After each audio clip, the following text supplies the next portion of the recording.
যে টপিকটি বলা হয়েছে পড়ানোর জন্য সেটা প্র্যাকটিক্যাল এথিক্সের অন্তর্গত। ওখানে যে মডিউলটি আছে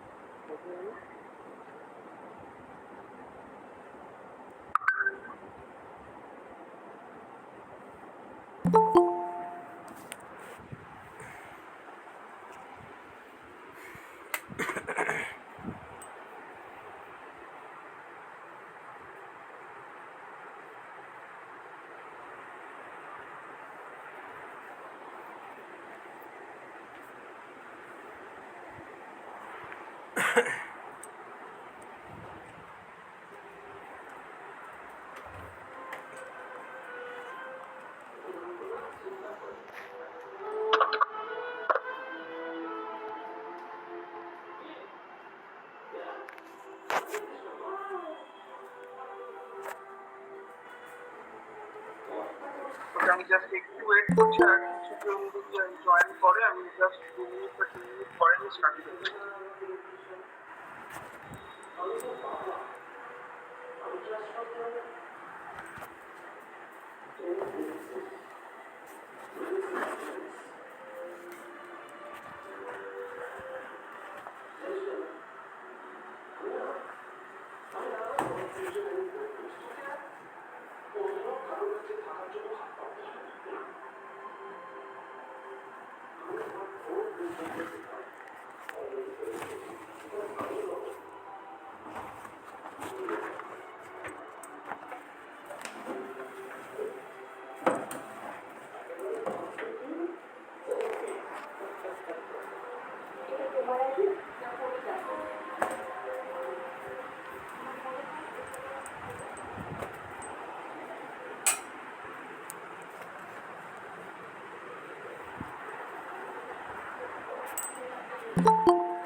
আলোচনা করবো একটা হচ্ছে the concept of practical ethics, আর সেকেন্ড হচ্ছে ইউথেনাসিয়া। এবার প্রথমেই দ্য কনসেপ্ট অফ প্র্যাকটিক্যাল এথিক্সে যাওয়ার আগে আমি ফার্স্ট অ্যাড্রেস করতে চাইছি যে আগে এই ধারণাটা থাকা দরকার যে what is ethics as a branch of philosophy. দর্শনের ব্রাঞ্চ হিসাবে যেরকম epistemology, logics, metaphysics, philosophy of language এগুলি যেরকম রয়েছে, তাহলে এথিক্সটা থাকার প্রয়োজনীয়তাটা আমার কি? এবার এইটা দেখতে গিয়ে আমাকে দেখতে হবে এথিক্সের কাজটা কি, মানে যে সাবজেক্ট এথিক্স আমাদেরকে কি থিওরিটিক্যালি রিপ্রেজেন্ট করে এবং এটা থেকে আমার পারপাসটা কি ফুলফিল করে। সেখানে যদি খুব লুসিডলি আমরা এটা বোঝার চেষ্টা করি, এথিক্স এমন একটা বিষয় যেখানে আমরা ভালো বা মন্দ যেটাই করছি না কেন সেটার মধ্যে ডিফারেন্স ক্রিয়েট করতে শেখা। What should ought to do and what should not ought to do.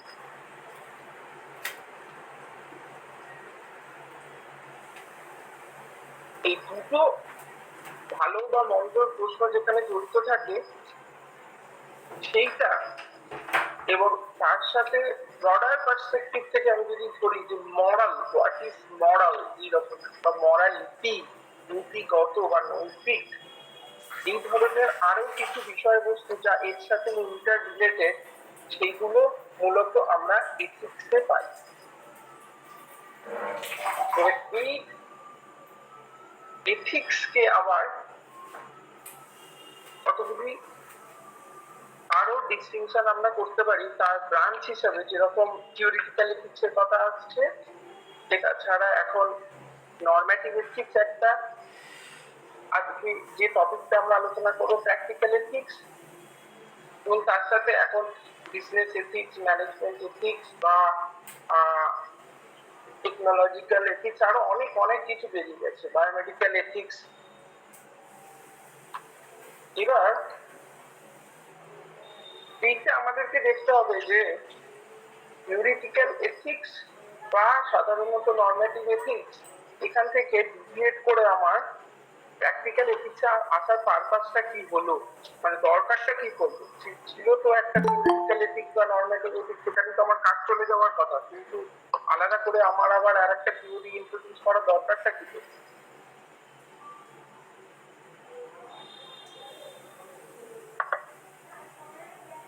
বিশেষ করে যদি আমরা উইলিয়াম লিলি লেখা দেখি এবং তার সাথে সিঙ্গার, পিটার সিঙ্গার,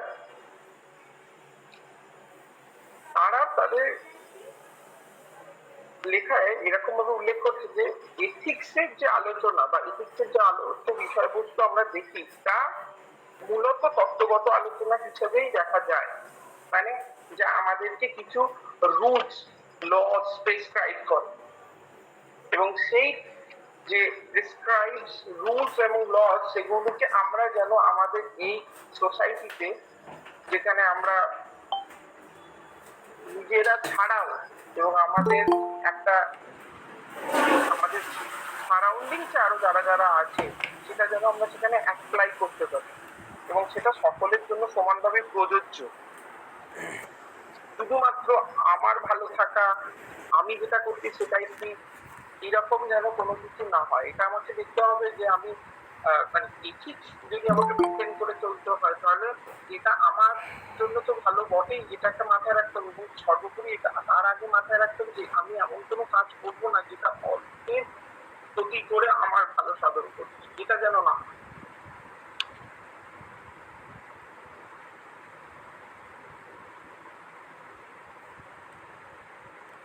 তাই থিওরিটিক্যাল এথিক্সে আমার সেই অ্যাপ্লিকেশন গুলো কোথাও প্রবলেম দেখা দিচ্ছে, মানে যেগুলো আমার খুব ক্রুশিয়াল, মরাল, এবং যেগুলো আমার সোসাইটিতে অ্যাজ এ হিউম্যান বিইং আমি যদি আমার লাইফটাকে সার্ভাইভ করতে যাই, তাহলে সেগুলো খুবই প্রকট ভাবে ফুটে ওঠে।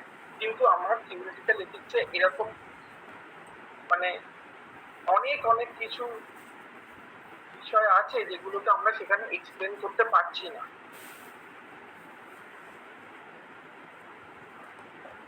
এই কারণে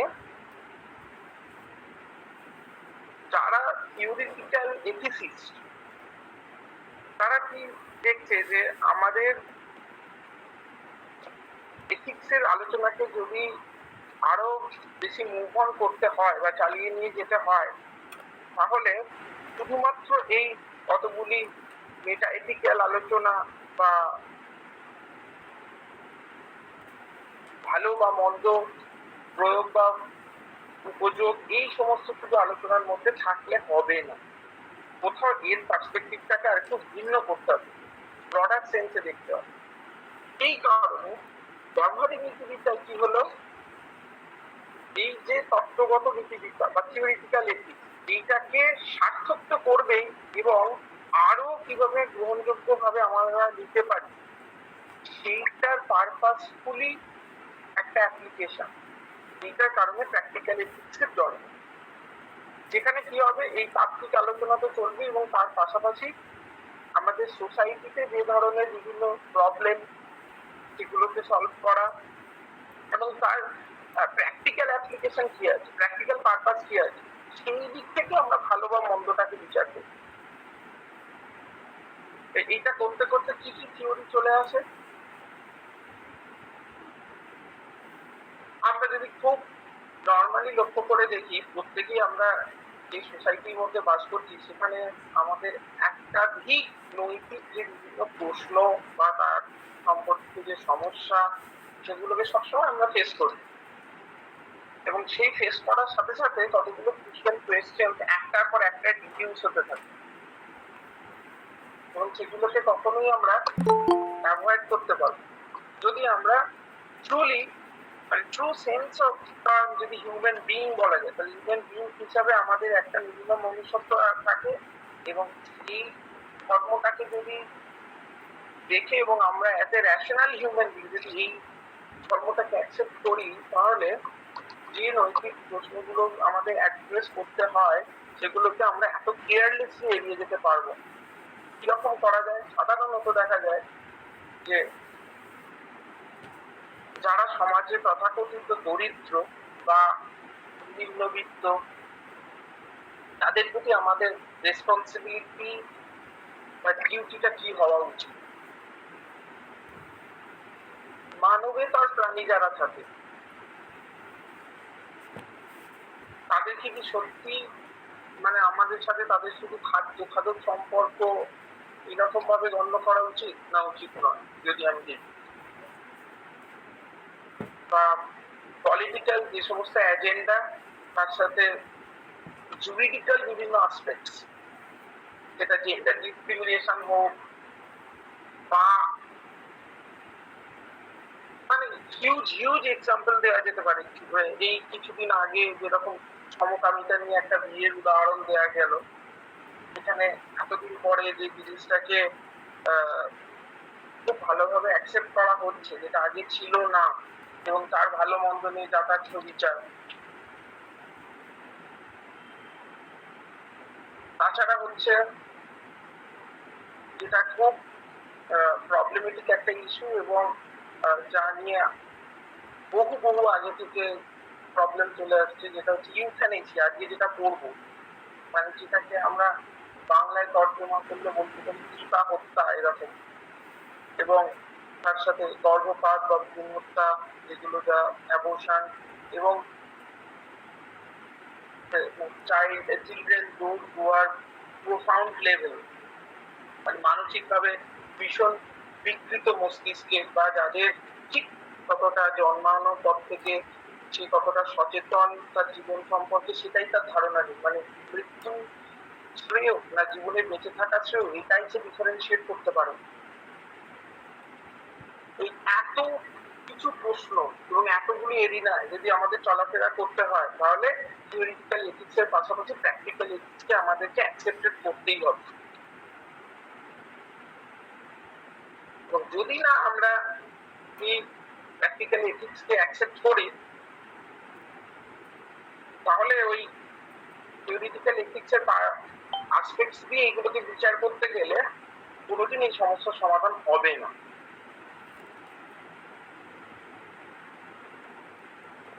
এর যদি একটা আমরা ডেফিনেশন দেখার চেষ্টা করি, তাহলে এরকম ভাবে সিঙ্গার যেটি দিয়েছেন বাংলায় তর্জমা করলে এরকম ভাবে দেখাচ্ছেন যে দুরহ এবং বিতর্কিত কিন্তু গুরুত্বপূর্ণ সামাজিক সমস্যার সমাধান প্রসঙ্গে অথবা সামাজিক প্রশ্নের উত্তর প্রসঙ্গে যে ভালো মন্দ, ন্যায় অন্যায়, উচিত অনুচিত, বাস্তবোচিত বিচার, তাকেই বলা হয় ব্যবহারিক নীতি বা প্র্যাকটিক্যাল এথিক্স বা ব্যবহারিক নৈতিকতা। এটার মধ্যে উনি রেসিজম, ক্লাস ডিফারেন্সিয়েশনস বা জেন্ডার ডিসক্রিমিনেশন সমস্ত কিছুকে ইনক্লুড করছে, মানে কোনো একটা নয়। এবং তার সাথে এই ইউথ্যানেসিয়া বা অ্যাবর্শনস সব সমস্ত কিছু এর মধ্যে আসছে।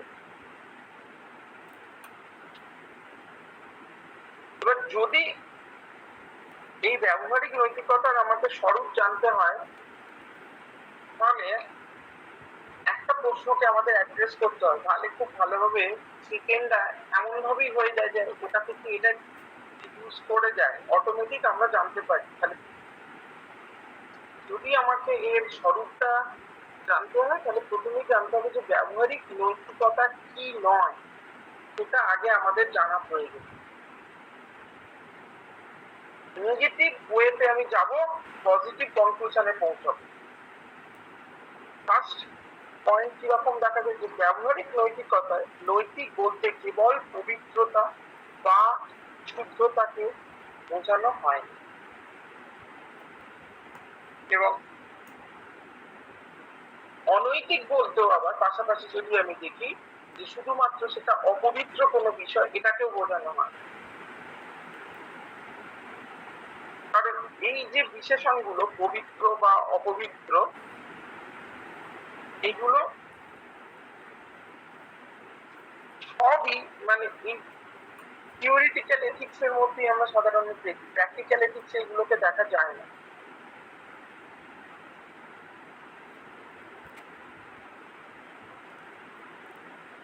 আর প্র্যাকটিক্যাল এথিক্স এর আন্ডারে আমরা যখন এই বিষয়গুলিকে আলোচনা করব তখন তার মধ্যে এই ধরনের বিশেষণগুলো আসবে না। কারণ কি, আমাদের প্র্যাকটিক্যাল ইউটিলিটিটা আগে, না সেটা পবিত্র বা অপবিত্র এইটা ডিফাইন করাটা আমাদের আগে, সেই ধারণাটা আমাদের নিজেদের স্পষ্টভাবে খুব আগে জেনে নেওয়া দরকার।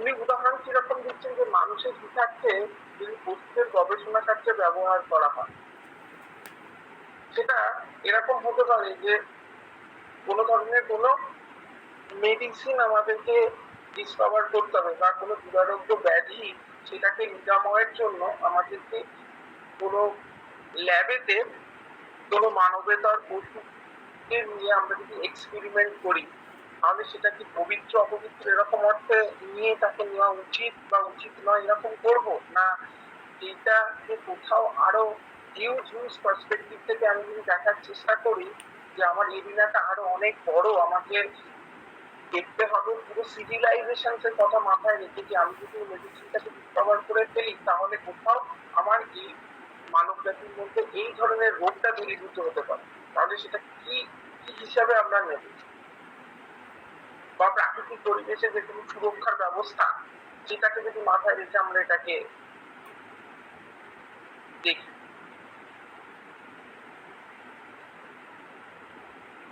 তো এইরকম প্রত্যেকটা অ্যাপ্লিকেশনের প্রশ্ন যেখানে জড়িত আছে সেখানে সবকিছুতেই আমাকে আসতে হবে প্র্যাকটিক্যাল এথিক্সের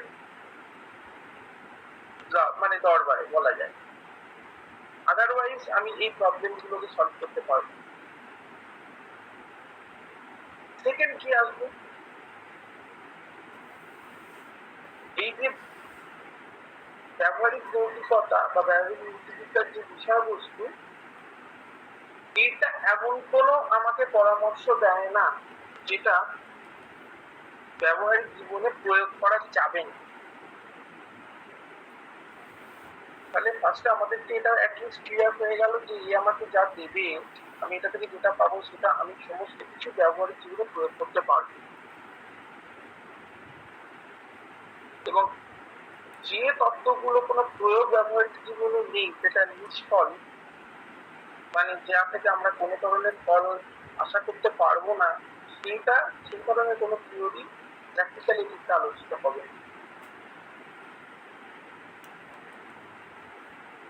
এখানে সিঙ্গার আবার একটা ভালো এক্সাম্পল দিচ্ছে, কিরকম যে এই থিওরিটিক্যাল এথিক্সে কথায় কথায় যখন আমরা অ্যাক্ট ডিঅন্টোলজি, কর্ম কর্তব্যবাদ, এবং তার সাথে রুল ডিঅন্টোলজি, নিয়ম কর্তব্যবাদ, এই দুইয়ের মধ্যে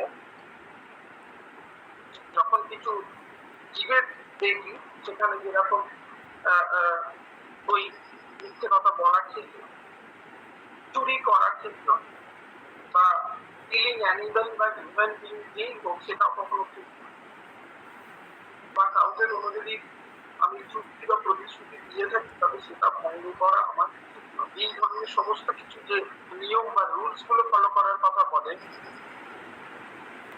ব্যবহারিক নীতিবিদ্যার ক্ষেত্রে যখন আমরা সেটাকে দেখবো, এই যে নিয়ম কর্তব্যবাদী বা কর্ম কর্তব্যবাদী যে ধরনের অভিমত বা রুলস বা লস গুলো তারা ডিসক্রাইব করেছে, এগুলো এখানে প্রযোজ্য হবে না। কিরকম ভাবে বেলা যেতে পারে। সিংহের একটা উদাহরণ দিচ্ছি যে হেমা সুস্থ অবস্থায় ধরা যাক তার কোনো বন্ধু তাকে একটা খুব মানে শার্প ওয়েপন কিছু রাখতে দিয়েছে, ধারালো কোনো ধরনের অস্ত্র, এবং সেটা সে দেখে যে কোনো পারপাসই হোক সেটা তার নিজস্ব কোনো এতে সে সেই দেশ ছেড়ে তখন অন্য কোথাও আসে, এবং যখন সে আবার সেই পুরোনো গন্তব্যে ফিরে আসছে তখন সে পুরোপুরি উন্মাদ একজন ব্যক্তি, মানে যে অবস্থায় গিয়েছিল সে অবস্থায় সে আর নেই। সেই মুহূর্তে যদি সে তার অস্ত্রখানি ফেরত চায়, যদি মানে যে পার্সোনালটাকে সে জমা রেখেছিল সেবার সেটাকে চায়, তাহলে থিওরিটিক্যাল এথিক্স এখানে বলবে যে হ্যাঁ গচ্ছিত সম্পদটা যা যে তোমার কাছে ওছি হিসাবে রাখতে দিয়েছিল ট্রাস্টি, বলে তোমার তাকে উচিত সেটা তোমার সম্পদ না তোমার ফিরিয়ে দেবে, কিন্তু প্র্যাকটিক্যাল এথিক্স সেটা অন্যভাবে জাজ করবে যে না, যেহেতু সে উন্মাদ অস্ত্রটা হাতে নিয়ে সে তোমাকে মেরেও দিতে পারে, মানে তার কিন্তু আর কনসাস বিং বা তার মেন্টাল স্ট্যাবিলিটি যেটা ছিল সেটা অনেকটাই নড়ে গেছে, মানে ঠিক নেই, কি করবে আর কি করবে না সেটাকে ডিফারেন্সিয়েট করতেই পারছে না। তখন ব্যবহারিক এথিক্স এর জায়গা থেকে আমরা যদি এটাকে জাস্টিফাই করে দেখি, যে তারা বলবে যে কখনোই এই অবস্থায় সেই অস্ত্রটা ফেরত দেওয়া উচিত নয়, যদি সে পরবর্তীকালে সুস্থ হয়ে যায়, সমস্ত কিছু নর্মাল, সেটা স্বাভাবিক ফিরে যেতে, তখন সেটাকে দেওয়া যেতেই পারে, কিন্তু সেই মুহূর্তে সেটাকে আমরা কখনোই দেব না। সেকেন্ড আরেকটা এক্সাম্পল এরকম দিয়েছিলেন যে জার্মানিতে যখন নাৎসিদের শাসন চলছে তখন ধরা যাক যে নাৎসিদের অত্যাচার থেকে বাঁচার জন্য কোনো ইহুদি ফ্যামিলিরা, মানে ইহুদি পরিবারে যারা বিলং করতো বেলজিয়ামে, তারা আমার কোনো বাড়িতে এরকম এসে আশ্রয় চাইছে, মানে নিজের জীবনটা রক্ষার স্বার্থে, এবং এরকম কোন একটা সিচুয়েশন দেখাচ্ছেন যে নাৎসিদের কোনো সৈনিক বা তাদের ওখানকার অফিসার পার্সোনাল যারা আছেন তারা হয়তো তাদের বাড়িতে গিয়ে এরকম ভাবে জাস্ট ভেরিফিকেশন করছে যে এসেছে কি আসেনি বা কেউ আশ্রয় আছে কি, তাহলে যদি আমার নিয়ম বা কর্মকর্তব্য বা থিওরিটিক্যালি কিছু যেটা, তাহলে তো মিথ্যা কথা বলা উচিত না, প্রথমেই বলা হচ্ছে, তাহলে বলে দেওয়া উচিত যে হ্যাঁ আছে আশ্রয় নিয়ে, এবং যথারীতি মানে তাদের সম্মুখে হয়তো তাদের প্রাণও চলে যেতে পারে। কিন্তু প্র্যাকটিক্যাল এথিক্স কি বলছে যে এরকম ভাবে যদি আমরা শুধুমাত্র হয় আর নয় ডিস্টিংশনটা করি, তাহলে তো আমরা মানুষের মর্যাদা নিতে পারবো না। তার তো জীবনের একটা বেঁচে থাকার অধিকার আছে, এবং মানুষের জীবনের নিজের বেঁচে থাকার অধিকারে কেউ হস্তক্ষেপ করতে পারে না। তাহলে আমাদেরকে এই পরিস্থিতিতে যদি আমরা মিথ্যেটা বলি সেটাই শ্রেয়।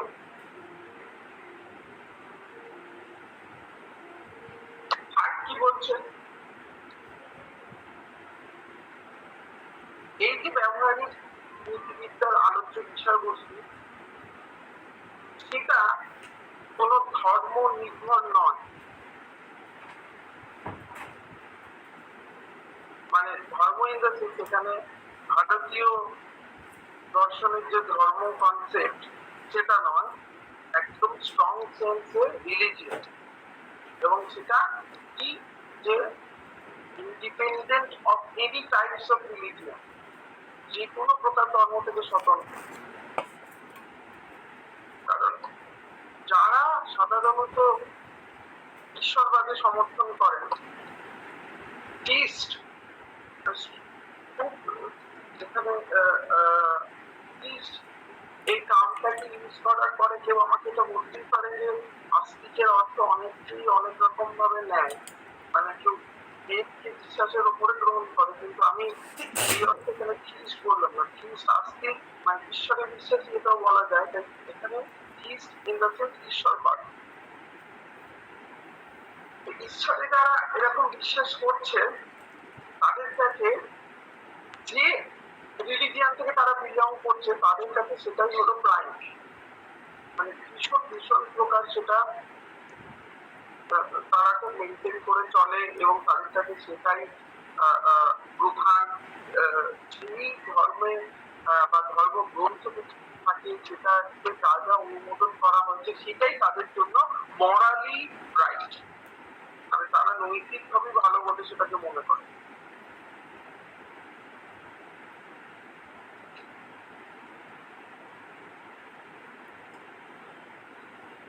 যেরকম মানে প্রাচীন যে গ্রিক সভ্যতা, সেখানে আমরা যদি ভালো করে প্লেটোর ডায়ালগ দেখি, যেখানে সক্রেটিসের দার্শনিকের বিচারবস্তুগুলো তুলে ধরা হয়েছে এবং একটার পর একটা তার যে ডায়ালগ, সেখানে অনেক অনেক জায়গাতেই উনি এই পলিটিক্স, রিলিজিয়ান, লাভ, নলেজ যে জায়গাগুলো আলোচনা করেছেন, সেরকমই যেরকম আরেকটা জায়গায় উনি বলছেন যে কাজের ভালো কিন্তু ঈশ্বরের অনুমোদনের উপর নির্ভর করে না,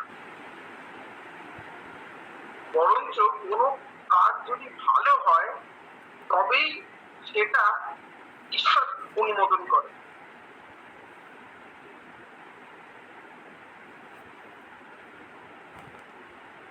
যেরকম মানে এই যে শোষণ, নিপীড়ন, অত্যাচার যেগুলো আছে সেগুলো ব্যবহারিক নীতিবিদ্যার এরিয়ায় যদি আমরা দেখি সেগুলো সত্যি অনুচিত এবং একদম বাজে খারাপ কাজ যেভাবে করা যাক না কেন সেটাকে দেখা যাবে এবং নেওয়াও হয়। আর যদি আমি পরোপকার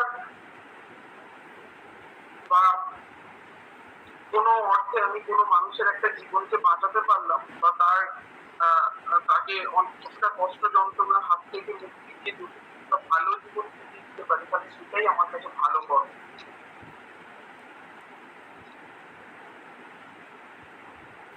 আর এই ক্ষেত্রে প্লেটোর এই মতকে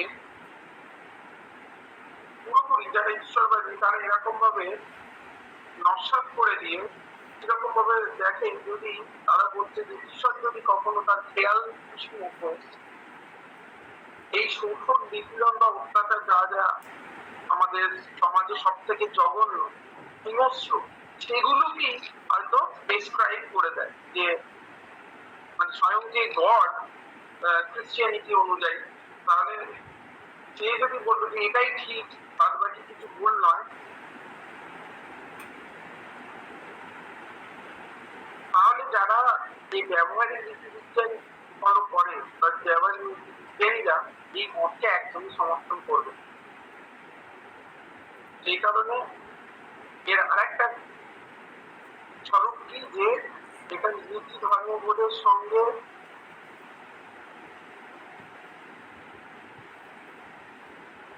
বা ধর্মের ঈশ্বরের সঙ্গে আর যেরকম ভাবে এটাকে দেখতে পারি সেটা কোনোভাবেই যায় না। লাস্ট ফোর্থ যেটা, সেটা হচ্ছে এই প্র্যাকটিক্যাল এথিক্সকে একটা পার্সপেক্টিভ থেকে আমরা বলতে পারি রিলেটিভ, আবার অন্য বিভিন্ন বিভিন্ন জায়গা থেকে বলা যায় সেটা অবজেক্টিভ। কিরকম যে বিশেষ বিশেষ কোনো টাইমে ঘটে যাওয়া, মানে দেশকাল পাত্র নিরপেক্ষ যেরকম মানে যে কাজগুলো করছে তার যে সুফল যেটা বা ভালো এরকম যেটা উচিত রূপে বিবেচিত, সেগুলো আবার অন্য কোনো দেশকাল পাত্রদের ভালো নাও হতে পারে, খারাপ হিসেবে বিবেচিত হতে পারে। সেটা তো অনেক অনেক ক্ষেত্রে এরকম দেখা যায়। সিঙ্গার তার বইতে কিরকম ভাবে উদাহরণ দিয়েছেন, যে ধরা যাক একটা পিতা এবং একটি মাতা মানে স্বামী এবং স্ত্রী থেকে তৃতীয় একজন কেউ পৃথিবীতে যখন এলো, তাহলে তার ভালো বা মন্দের দায়িত্ব, যেহেতু সে একজন ইনফ্যান্ট, একদম নিউ বর্ন, তো অ্যাজ এ হাজবেন্ড বা ওয়াইফ তারাই তার গার্জেন, তাদেরকেই নিতে হবে। এইবার যদি দেখা যায় যে সেই শিশুটি স্বাভাবিকের তুলনায় অনেকটাই বিকৃত, মানে স্বাভাবিক শিশুর মধ্যে যে বৈশিষ্ট্যগুলো থাকা উচিত সেগুলোকে মানে সেই শিশুটির মধ্যে সেটা নেই। মানে ওই প্রোফাউন্ড চাইল্ড বলতে যেরকম বোঝা যায় যদি আমরা দেখি, তাহলে স্কিনার বলছে যে ওই পিতা বা মাতার কি এরকম উচিত যে আরো মানে একের অধিক 2, 3 বা 4 এরকম সন্তানকে এনে তাদের পরিচর্যা করে অন্যরকম কিছু করা, না আমার এই জায়গাটা দেখা উচিত যে সন্তানটি আমাদের মধ্যে এসেছে সে যেরকমই, এবং যদি কারো বেঁচে থাকার কিছু মাত্র কোনো নিজের অধিকার থাকে তাহলে তাকে তার প্রপার লাইফটাকে আগে শিখিয়ে দেওয়া, তারপর দিয়ে অন্য কিছু। এইরকম কিছু প্রশ্ন যা আমাদেরকে দুটো দিক থেকে আলোচনা করতে, মানে এর ভীষণ ক্রিটিসিজম আসতে পারে যে অনেক ধরনের জায়গা থেকে এটাকে প্রাণ খাওয়া যেতে পারে, কিন্তু মূলত আমাদেরকে দেখতে হবে যে একদিক থেকে এটা সাপেক্ষ, একটার সাথে একটা রিলেট, এবং আরেকটা হচ্ছে যেটা পুরোপুরি কারোর উপর যে ডিপেন্ডেন্ট হয়েছে সেটাও না, তাই নিরপেক্ষ বা অবজেক্টিভ।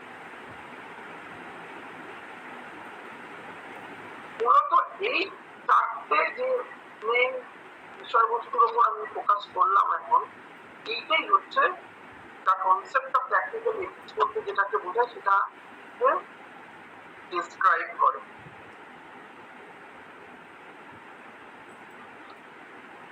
এবার এর পরের যে টপিকটি আছে ইউথ্যানেসিয়া, সেটাই আমাদেরকে দেখতে হবে যে আমাদের মৃত্যু এবং হত্যা এই দুটোর মধ্যে ডিফারেন্সিয়েট করতে হবে, আমি কোনটাকে হত্যা বলবো এবং কোনটাকে মৃত্যু বলবো। খুব কমন সেন্সিক্যাল আমরা যদি এই দুটোকে বোঝার চেষ্টা করি তাহলে হবে যে মৃত্যু বলতে স্বাভাবিকভাবে কোন একটা জীবনে বিনাশ, মানে সেটা রোগের দ্বারা হতে পারে বা একটা বয়সজনিত কোনো কারণে হতে পারে, আদার্স অন্য যে কোনো কারণে যেরকম ভাবে মৃত্যু আসে সেইগুলো। আর হত্যাটা কাউকে মানে একজনের জীবনের সুপরিকল্পিত ভাবে না, এবার এই সুপরিকল্পিত কথাটার মধ্যে কতগুলি আবার ক্রাইটেরিয়া থেকে যায় যে এই সুপরিকল্পিত মানে যে শুধুমাত্র মার্ডার যেরকম পরিকল্পিত বা কাউকে জীবন থেকে মুক্তি দেওয়া সে নিজে চেয়েছে, বা হয়তো সে কোথাও বলতেই অক্ষম যে আমি জীবনে বেঁচে থাকাটা ভালো না মরে যাওয়াটা ভালো, সেটাই সে ডিফাইন করতে জানে না। এই প্রত্যেকটা জায়গা থেকে তাকে মুক্তি দেওয়ার যে প্রবণতা, সবগুলোকে আমরা এই ইউথ্যানেসিয়া বা কৃপা হত্যা বা স্বস্তি যে নামই বলা হোক না কেন তার মধ্যে আমরা এটাকে দেখতে পাই।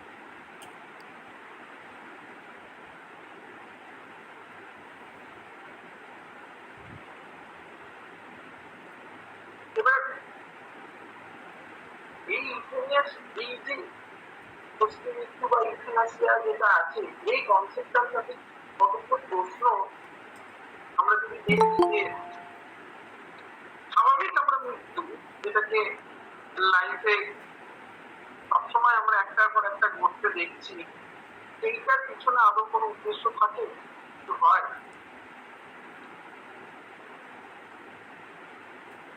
মানে প্রাকৃতিক নিয়মে মানুষের যে মৃত্যুটা হচ্ছে,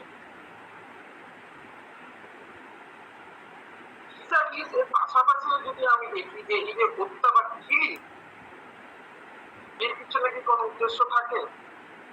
স্পষ্টতই এই প্রশ্নের উত্তরটা এতটা বোঝা হবে না, অনেকগুলো প্রোস এন্ড কনস চলে আসবে। যখন যে হ্যাঁ অনেক ক্ষেত্রেই লোকটার জন্য তো স্বার্থ থাকে, উদ্দেশ্য থাকে, চরিতার্থ করার অনেক কিছু বিষয় থাকে, আমাদের তো দুটোর মধ্যে পার্থক্য থাকতো না। এবং এই হত্যা কখনো মহৎ মানে মহৎ হত্যা কোনোভাবে মহৎ এই কথাটা যায় না, কিন্তু যখন সত্যি মৃত্যু বা মেডিকেল সায়েন্সের ভাষায় যতগুলো প্রকার আছে সেখানে যখন এটাকে হিসেবে ঢোকানো হয়েছে তখন অনেক ক্ষেত্রেই এটাকে ভালো মহৎ এরকম চোখে দেখা হয়েছে, কিন্তু মহৎ এই কামটা না বিশেষ করে ভালো বলাই সব থেকে বেশি।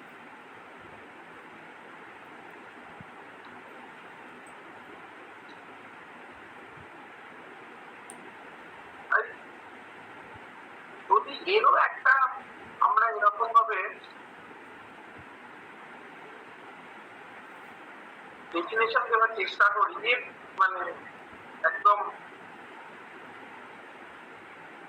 ভোকাবুলারি অনুযায়ী বা ডিকশনারি টার্ম অনুযায়ী, তাহলে তিনি বলছেন যে রোগক্লিষ্ট যে মানুষ যারা ভীষণ দুরারোগ্য কঠিন ব্যাধিতে আচ্ছন্ন এবং তাদের ভালো হওয়ার কোনো রকম কোনো আর সুযোগ বা কিছুই আর নেই, তাদের প্রতি যদি আমরা করুণাবশত তাদের জীবনের অবসানকে ঘটে মানে তাদের মৃত্যুকে আসতে আমাদের দ্বারা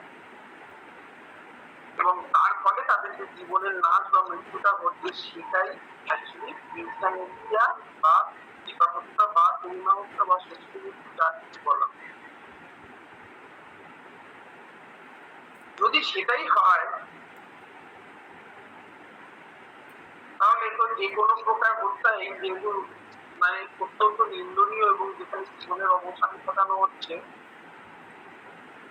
এখানে তো একটা বড় প্রশ্ন জড়িত থাকে, মানে এই লাইফটা কারণ নেওয়ার অধিকার আদৌ আমাদের আছে, কারণ এই লাইফটা আমরা তো কাউকে দাবি করি বা আমাদের জন্য কেউ তৈরি হয়েছে এরকম, তাহলে সেটা আমাদেরকে আমাদের সত্যি কি নেওয়া যায়?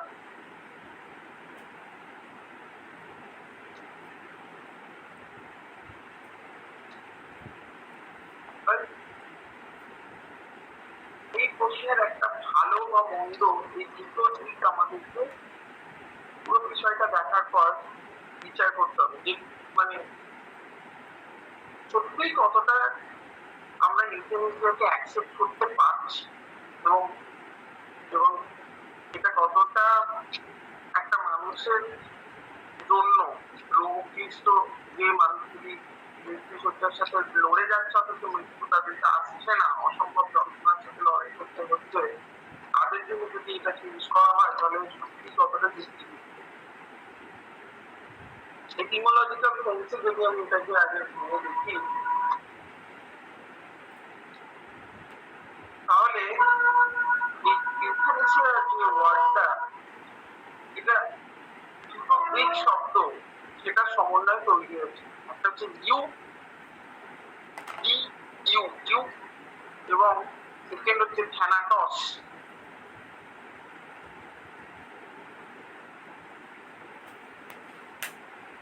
এটা মিনিংটা কি? A good death.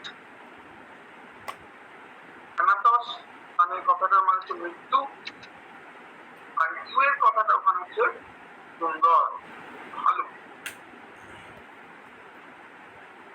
তাহলে বাংলা তর্জমা করলে এরকম দাঁড়াবে যে সুন্দর বা শান্তিপূর্ণ মৃত্যু।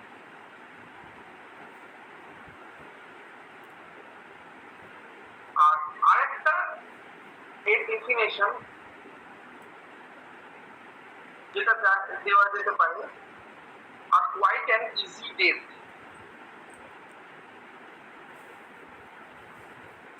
বা the means of procuring peace, মানে এটাকে ঘটতে সাহায্য করা, যেটাকে আরেকটু এক্সটেন্ড করে বলা যায় the action of inducing a quiet and easy death.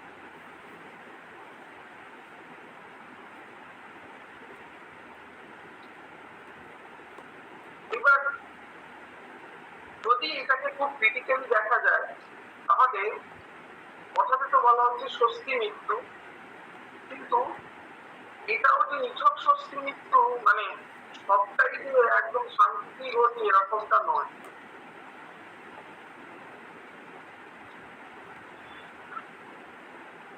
তাই গুড ডেথ একটা জায়গা থেকে দাঁড়িয়ে আমরা এটাকে বলতে পারি যে যে মানুষটি চলে গেল তার তার যন্ত্রণাটাকে আমরা সেখান থেকে তাকে মুক্তি দিলাম এই অর্থে।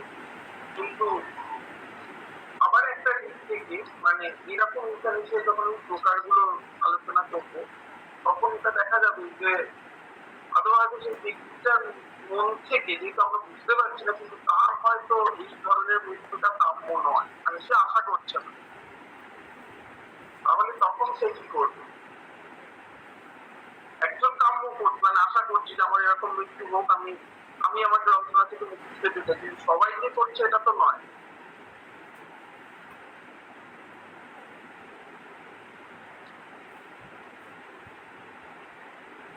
এক্ষেত্রে প্লেটোর আবার যদি আমি ফিলোসফি দেখি, সেখানে রাষ্ট্রীয় আচারের একটা উল্লেখের কথা প্লেটো তার ফিলোসফিতে বলছে, যেরকম যে ধরা যাক প্রাচীন গ্রিক যে যুগের কথা তারা বলছে, সেখানে বিকলাঙ্গ শিশুকে হত্যার অনুমোদন ছিল, মানে যে শিশু জন্মাবে যে বিকলাঙ্গ তার বেঁচে থাকার কোনো অধিকার রাষ্ট্রে নেই।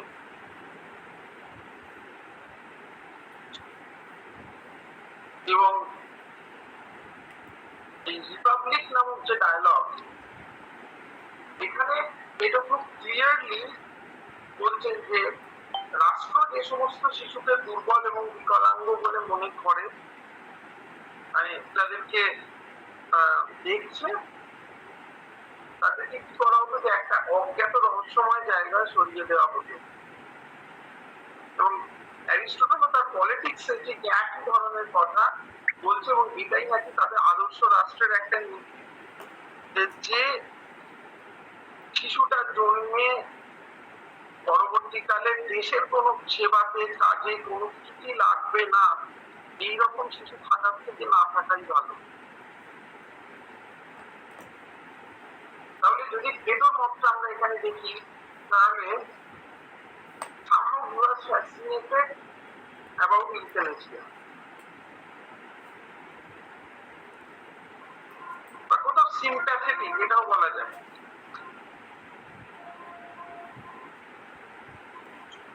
তার এক্সপ্লেনেশনটাকে উনি কিরকম ভাবে বলছেন যে কোনো ব্যক্তি যদি এমন কোনো দুরারোগ্য ব্যাধিতে আক্রান্ত হলো এবং সেই রোগে আক্রান্ত হওয়ার পর সে রাষ্ট্রকে আর কোনোভাবেই সেবা বা কোনো ভালো কোনো কাজের সাথে যুক্ত থাকা, যার দ্বারা রাষ্ট্র বেনিফিটেড হবে, কোনোভাবেই আর পারবে না। তাহলে সেই রোগীকে বাঁচানোর জন্য চিকিৎসকের কি কোনো দুষ্প্রাপ্য এরকম ওষুধ বা মহার্ঘ ওষুধ প্রয়োগ করা উচিত? কারণ যখন সেই ডক্টর জানে যে এই ব্যক্তির পক্ষে আর স্বাভাবিক জীবনে ফিরে আসা উচিত নয়, তাহলে তখন এই রোগীটিকে বাঁচিয়ে আর কোনো লাভ নেই। এই রোগীটিকে ওই ওষুধটা দেওয়ার পরিবর্তে যদি কোনো রাষ্ট্রের সুস্থ লোক হঠাৎ করে অসুস্থ হলো এবং তাকে বাঁচানোটা আরো আগে দরকার, তাহলে আমার নিডস অনুযায়ী সেই রোগীটিকে ছেড়ে এই রোগীটিকে সেই মহার্ঘ ওষুধটা দেওয়া দরকার। কারণ এই রোগীটি যদি সুস্থ হয়ে আবার তার নিজের স্বাভাবিক জীবনে ফিরে আসতে পারে, তাহলে রাষ্ট্র বা দেশ গড়ার কাজে তাকে নিয়োগ করা যেতে পারে। এই ক্ষেত্রে এই রুগ্ন মানুষের অস্তিত্ব রাষ্ট্রের পক্ষে মূল্যহীন এবং তার রোগ নিরাময় করার কোনো অর্থ হয়।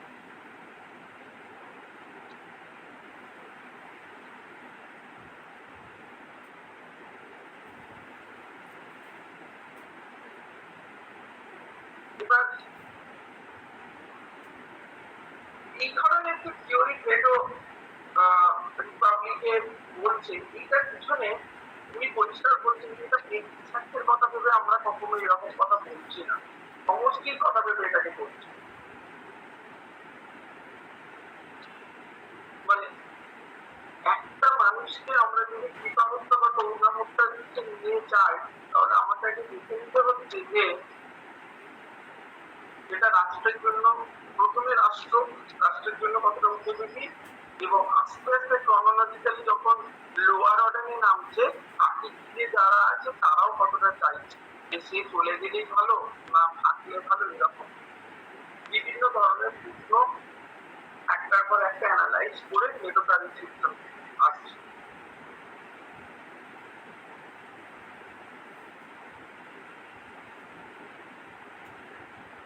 এবার যদি আসি মানে সমস্ত কথাগুলো এই একই দিকে আমাদেরকে যেতে হবে এবং শুধু একটার পর একটা বিভিন্ন ধরনের এক্সাম্পল গুলো চেঞ্জ হতে থাকবে, কিন্তু মোরাললেস আমরা এই এক ধরনের আলোচনাতেই থাকবে। যদি আমরা এবারে সোর্সিং একটু তাৎপর্য জানতে চাই, যে আমরা যদি সিগনিফিকেন্সটা বোঝার চেষ্টা করি, আদৌ কি কোনো সিগনিফিকেন্স আছে? এক্ষেত্রে সিঙ্গার বলছে যে এই রোগগ্রস্ত বা ব্যাধিগ্রস্ত যে মানুষগুলি আছে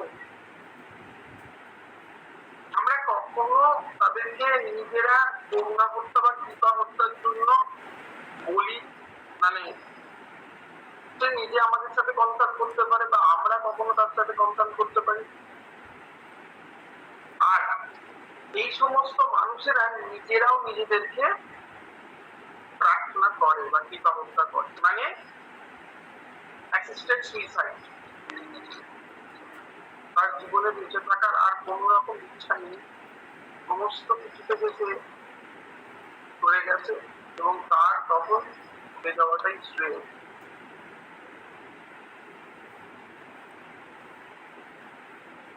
এখানে প্লেটোর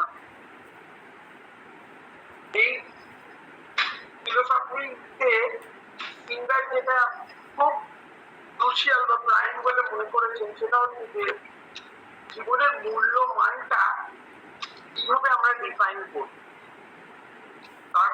তার লাইফ অফ এক্সপেনশন মানে পরিমাণ কতটা, কতদিন সে বেঁচেছে, না গুণের নিরিখ, কোয়ালিটি অফ লাইফ। খুব কম সময় পর্যন্ত হয়তো বেঁচেছে, কিন্তু যতদিন বেঁচেছে সেটার একটা গুণগত মান খুব উন্নত।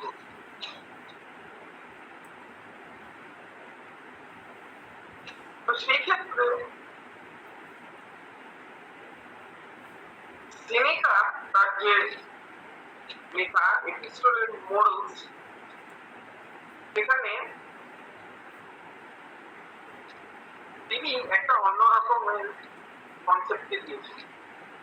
বলছেন কি যে বেঁচে থাকাটাই জীবনের উদ্দেশ্য নয়, মানে অ্যাজ এ হিউম্যান বিং যেহেতু বর্ন অ্যান্ড গট আপ হয়েছে, এবার সেইভাবেই সে শুধু বেঁচে থাকলে এটা তার জীবনের উদ্দেশ্য হতে পারে না।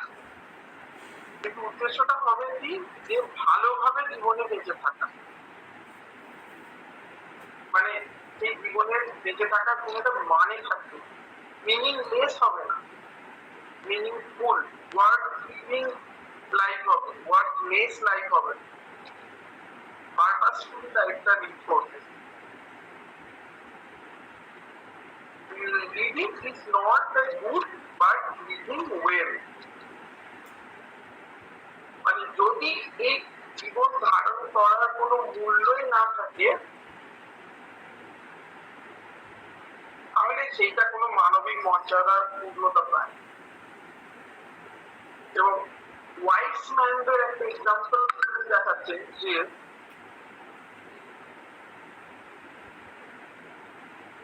the wise man therefore lives as long as he should, not as long as he can. He will think of life in terms of quality, not quantity. মানে নলেজেবল পার্সন বা যারা বিজ্ঞ ব্যক্তি তাদের মধ্যে তারা যতদিন বাঁচতে পারে ততদিন বাঁচে না, মানে সেটা তারা কাম্য করে। অপরদিকে তারা এক্সপেক্ট করে যে যতদিন তার বাঁচা উচিত ততদিন সে বাঁচে এবং নিজের জীবনকে সে বিচার করে তার গুণ বা উৎকর্ষ, তার দৈর্ঘ্য দিয়ে।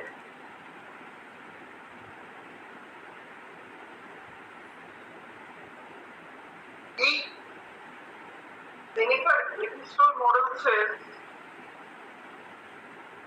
কথাটা ধরে আরেকটি এক্সাম্পলের কথা আমাদেরকে আসতে হবে, যেটা এই কোয়ান্টিটি অফ লাইফ না কোয়ালিটি অফ লাইফ, কোনটা আমরা চয়েস করবো সেটাকে আমাদেরকে নিজেকেই ডিফাইন করতে হবে। মানে কি, যে আমার মানুষ, মানে আমরা যারা যদি দীর্ঘদিন জীবনটা বেঁচে আছি, এটাই যে আমাদের সবসময় মঙ্গলজনক সেটা তো নয়। মানে শুধুমাত্র যে কোনো ভাবে বেঁচে থাকা যেরকম ভাবে আছে সেটাই যে জীবনটা আনন্দপূর্ণ করতে পারে এটাও নয়। মানে এটা আবার বিভিন্ন পার্সপেক্টিভ থেকে যেটা বলা যায়। এবার আবার অনেক ক্রিটিসাইজ করে বলতে পারে না, আমার এই জীবনটাই পারপাসফুলি বেঁচে থাকা, বা আমি এটাকে মনে করি আমার মিনিংফুল লাইফ, সেটা আলাদা। মানে এটা তো ভীষণ সাবজেক্টিভ ভিউ, যে আমার কাছে একরকম, তার কাছে একরকম, তার কাছে একদম, কে কোনটাকে এখন অর্থপূর্ণ জীবন বলতে, সেটা নিয়ে একটা প্রশ্ন থেকে। কিন্তু মেনলি কিভাবে আমাদেরকে দেখা উচিত, যদি অবজেক্টিভলি আমরা এটাকে দেখি, যে এই অনারোগ্য যে সমস্ত ব্যাধি বা দুরারোগ্য ব্যাধি, এবং যার শরীরে এটা একবার এসেছে এবং জীবনে তার বেঁচে থাকার ন্যূনতম সুবিধা না পায়, তাহলে কি হবে? তাহলে কি আশা করা যেতে পারে যে তার কাছে মৃত্যুটাই কাম্য, এবং যদি সেই মৃত্যুটা তার জীবনে সেই যন্ত্রণা অবসান ঘটায়, তাহলে তার থেকে আর সেটা সুখকর কিছু হতে পারে। জেমস র্যাচেলস বলে, যেখানে একজন সাংবাদিকের একটি ঘটনার কথা উনি লিপিবদ্ধ করেছেন। এরকম যে একজন দুরারোগ্য বা অনারোগ্য ব্যাধিগ্রস্ত মানুষ যখন যন্ত্রণার শেষ সীমায় উপস্থিত হয়, তখন তার মেন্টাল কন্ডিশনটা কিরকম থাকে। এবার এই ঘটনাটাকে এরকম দেখাচ্ছেন যে একজন জার্নালিস্ট, তার লিভার ক্যান্সার। এবার তাকে যখন হসপিটালাইজ করা হয়েছে, তাকে তখন আরেকজনের সাথে সেখানে থাকতে দেওয়া হয়েছে। যিনি পাশে আছেন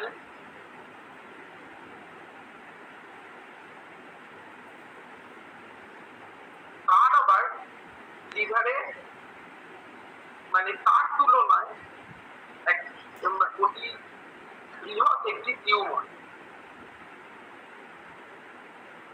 এবং ডক্টরেরা এটা তাকে ক্লিয়ারলি ডিফাইন করে দিয়েছে যে সার্জারির দ্বারা যদি সেই টিউমারের আমরা মানে অপসারণ ঘটাতে চাই, তাহলে মৃত্যু অনিবার্য। তাহলে তাকে কিভাবে বাঁচা যেতে পারে, বাঁচানো মানে বাঁচানোর কোনো রাস্তাই ম্যাক্সিমাম যেটা দেওয়া যেতে পারে, যে এই তার যে অসহ্য যন্ত্রণা সেটাকে সাময়িকভাবে কিছুটা লাঘব করার জন্য 4 ঘন্টা অন্তর অন্তর একটা ইঞ্জেকশন দেওয়া যেতে পারে। কিন্তু মজার কথা হচ্ছে যে ইঞ্জেকশনের যে কার্যক্ষমতা সেটা থাকবে মাত্র 30 ঘন্টা। এবার বাকি 2 ঘন্টা কি হবে? পরবর্তী ইনজেকশন নেওয়ার যে 2 ঘন্টা গ্যাপ, সেইটা তাকে ওয়েট করতে হতো। এবং এই যে 2 ঘন্টা সে প্রথমে মৃদুভাবে তার যে অসম্ভব যন্ত্রণা সেটাকে লাঘব করার জন্য সে কোনোভাবে নিজেকে চেপে রাখতো বা অন্য কোনো রকম ভাবে সেটাকে কাটানোর চেষ্টা করতো, কিন্তু সেটি যখন সে না পারতো, সে একজন উন্মাদ কুকুরের মতো আর্তনাদ করতো। এবং সিস্টার বা নার্স যারা সেখানে থাকতো, তারা কোনোভাবে সান্ত্বনা দিয়ে তাকে শান্ত করতে পারতো না যে এটা তার কমছে না।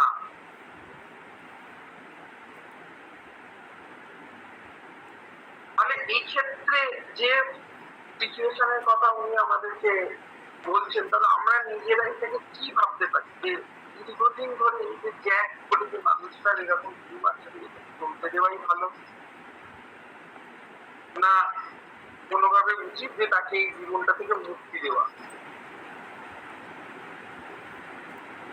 কিন্তু এটা মাথায় রাখতে হবে যে যখনকার ঘটনাটা এটা বলা হচ্ছে এবং যেখানে চিকিৎসাটা হচ্ছে যে সেখানে কোনো অত্যাধুনিক চিকিৎসার অভাব আছে বা এই রোগ থেকে মুক্তি দেওয়া যাবে না এমনটা নয়, কিন্তু এই রোগ থেকে মুক্তি দেওয়া সম্ভব নয়।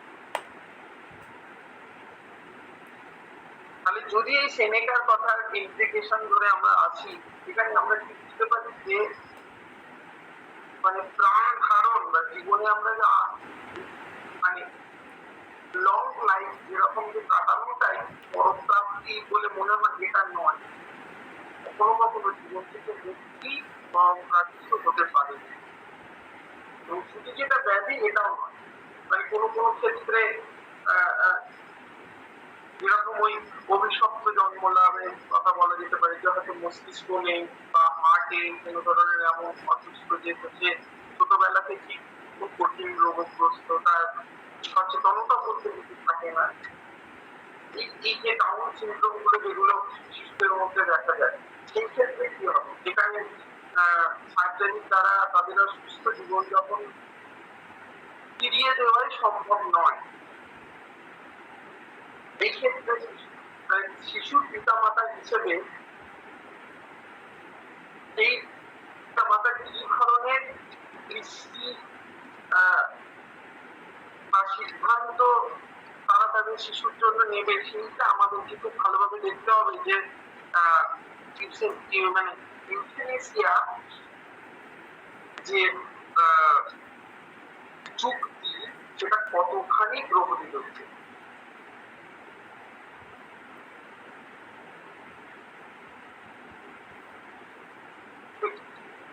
এইভাবে এই ছবিটাকে আমরা পাশে রাখি, তাহলে এটাকে আমরা তিনটে উপায়ে ভাগ করতে পারি।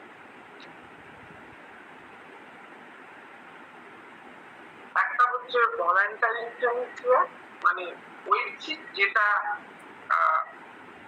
এই ব্যক্তিটি যে নিজে থেকে স্বেচ্ছায় মৃত্যু আশা করছে।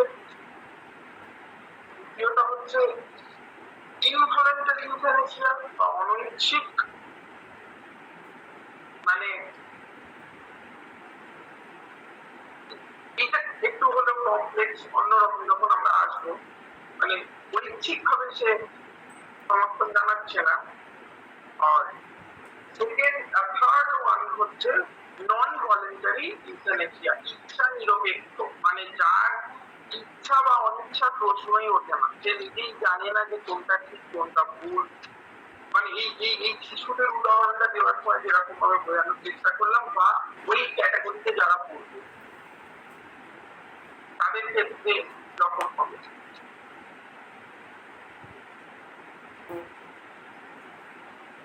ভলেন্টারি ইউথেনেসিয়া বা ঐচ্ছিক স্বস্তি মৃত্যু, এটাকে যদি আমি দেখি, তাহলে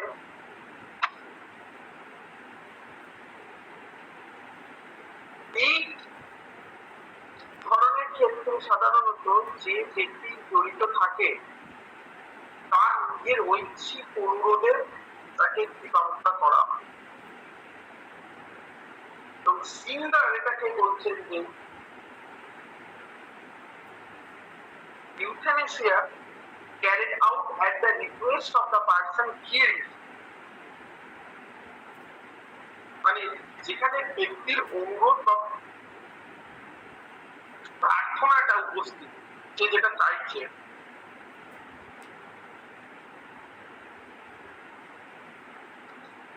মানে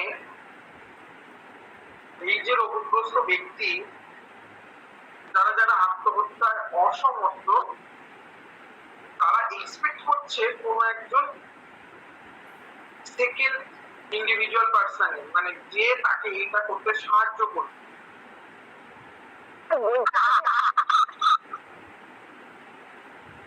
সরি,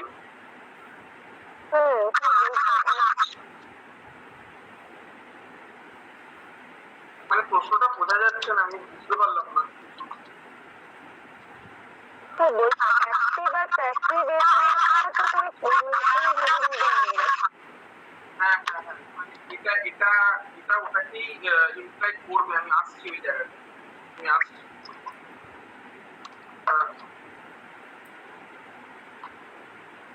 এবার এই ভলেন্টারি ইউথেনেসিয়ার ক্ষেত্রে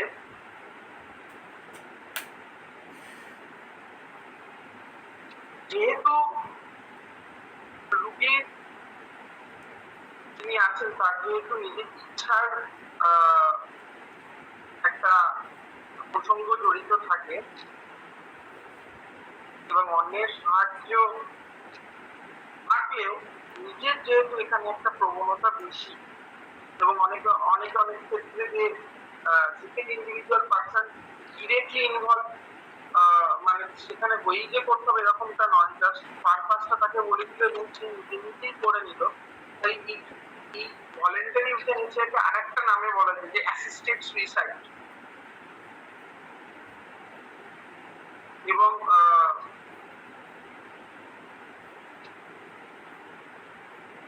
এর দুটো বৈশিষ্ট্য হলো, এক যে এখানে যন্ত্রণাকাতর যে রোগী তাকে রোগ থেকে মুক্তি দেওয়ার কারণেই তাকে হত্যা করা হয়েছে।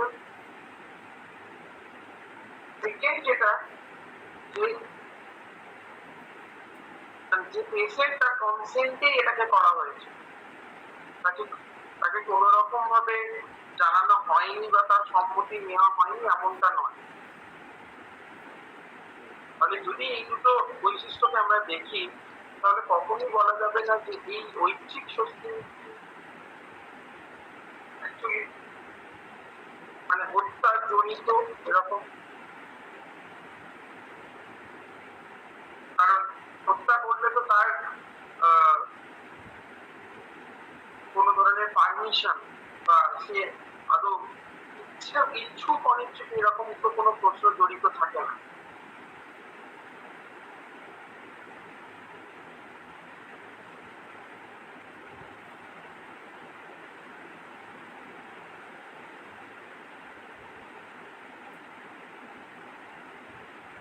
এবার আসছি সেকেন্ড যেটি, অনৈচ্ছিক স্বস্তি মৃত্যু বা ইনভলেন্টারি ইউথেনেসিয়া।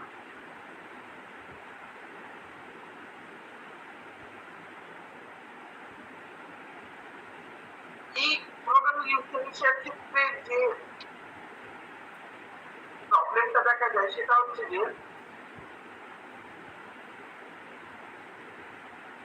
এখানে যে ব্যক্তিটি উপস্থিত সে তার মৃত্যু সম্পর্কে হ্যাঁ বা না, মানে সম্মতি অসম্মতি যাই হোক, সেটা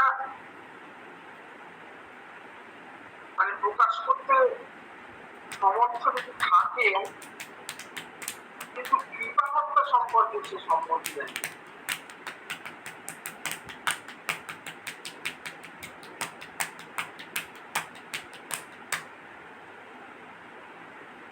মানে তার মৃত্যুটা নিয়েছে জানে, কিন্তু যে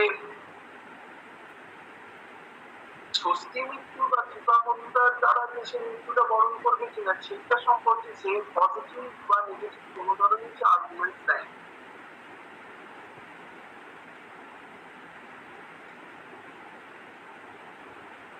মানে এর একটা কারণ সিঙ্গেল দেখাচ্ছে যে হয়তো সে এই লাইফটাকে লিড করতেই বেশি পছন্দ করছে।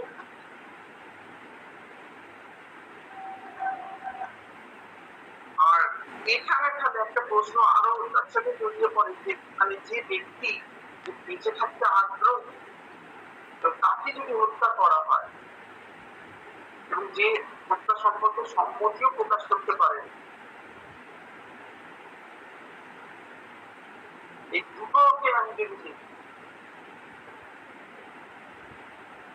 এটা কি এক হবে না আলাদা হবে? মানে এক হলো যে যে ব্যক্তি বেঁচে থাকতে আগ্রহী তাকে হত্যা করা হয়, আর দ্বিতীয় হলো যে হত্যা সম্পর্কে সম্মতি প্রকাশ করতে পারে তাকে যদি হত্যা করা হয়।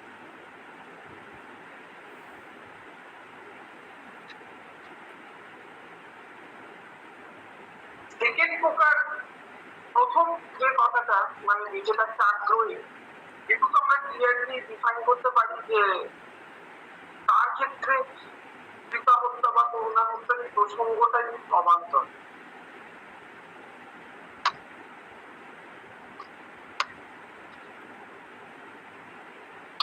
আসছেই না। দ্বিতীয় ব্যক্তিকে একই রকম ভাবে ভাবা যেতে পারে যে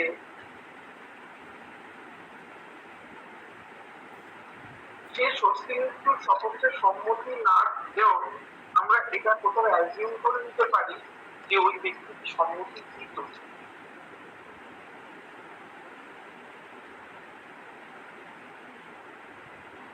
এবার এই যে অ্যাজাম্পশনটা আমরা নিচ্ছি, এটা আবার যারা ক্রিটিসাইজ করছেন যে তারা বলছেন যে এটা অ্যাজাম্পশন নেওয়াটা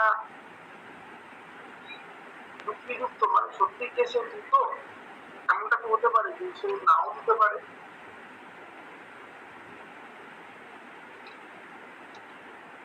মানে তারা হয়তো প্রশ্ন করছে যে তাদের তো জিজ্ঞাসা করা হয়নি, যারা এটা উদাহরণ দিচ্ছে, এবং সেকেন্ড কে বলছে তাদের জিজ্ঞাসা করা হয়নি কেন, এটা কি?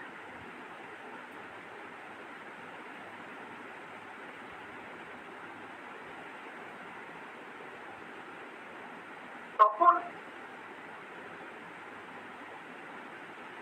মেডিকেল সায়েন্সের পার্সপেক্টিভ থেকে এইরকম একটা আর্গুমেন্টের কথা বলা হচ্ছে যে চিকিৎসা শাস্ত্রে এরকম কিছু মানে লস বা রুলস বা ওদের প্রেসক্রাইব কোনো ধরনের কোড অফ কন্ডাক্ট আছে যেগুলো এই অনৈচ্ছিক হত্যা বা ইউথ্যানেসিয়া, ইনভলিউন্টারি ইউথ্যানেসিয়াকে সাপোর্ট করে।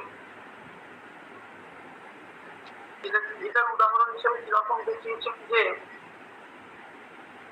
হয়তো কোনো একজন মানুষকে পেন কিলার জাতীয় এরকম ইনজেকশন বা সেই ধরনের কোনো মেডিসিন একাধিকবার প্রয়োগ করার ফলে আমরা এই রোগীর মৃত্যু ঘটাতে পারি।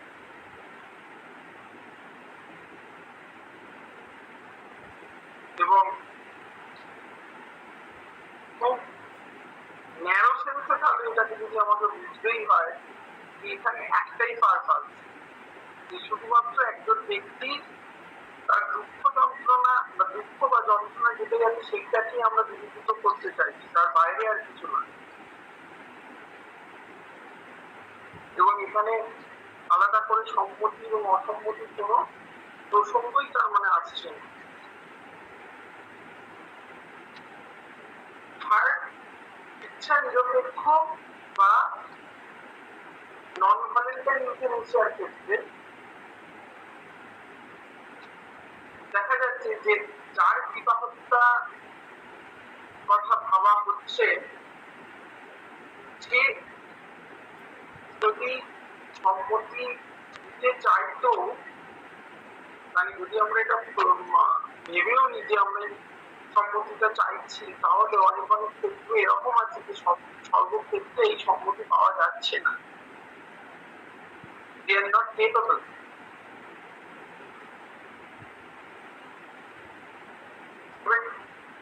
প্রবলেমটা এখানে কি,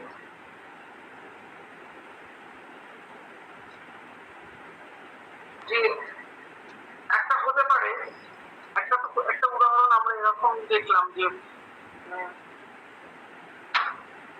মানে জন্ম থেকেই যে সমস্ত রোগ নিয়ে এরকম শিশুরা জন্মায় যাদের ঠিক কোনো ধরনের বিচার বোধ থাকে না, পুরোপুরি জড় বুদ্ধি সম্পন্ন, বা এই ব্রেন ডেড জাতীয় যে কেসগুলো হয়ে যায়, বা কোমায় থাকা পেশেন্টদের যখন কোনো ধরনের কোনো কিছু জীবন বা মৃত্যু দুটোর মধ্যে যে বর্ডার লাইনে থাকে, সে জানেই না যে আমি কি স্টেজের মধ্যে দিয়ে যাচ্ছি। আর একটা কি, যে প্রথমে ভালো ছিল, মানে স্বাভাবিক সাধারণ আমরা সবাই যেরকম, কিন্তু কোনো ধরনের কোনো দুর্ঘটনা বা কোনো কিছু শিকারের দ্বারা হয়তো তার এইরকম জীবনে পরিণতি হলো, তাহলে কি হবে?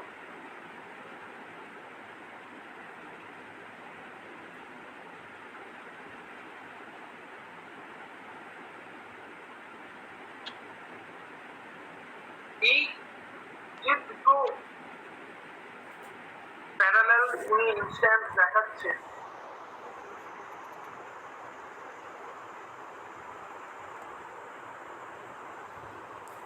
এখানে সিঙ্গার এই শুরু কথাটা বলতে গিয়ে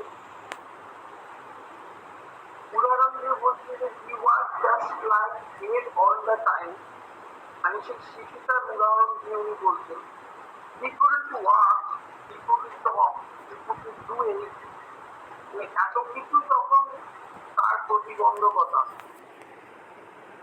যে সবসময়ের জন্য মৃত এরকম একটা প্রাণী যে হাঁটা চলা করতে পারে না, কথা বলতে পারে না, কিছুই করতে পারে না। মানে তার এই অর্থহীন জীবনের অবসান ঘটানোটাই কাম্য। মানে এই ধরনের জীবনে তাকে না বাঁচিয়ে দিচ্ছে এবং এক্ষেত্রে ইচ্ছা মৃত্যুর যে ভাগ ইচ্ছা নিরপেক্ষ এরকম এটা কোনো ধরনের মন্দ এটা হয় না।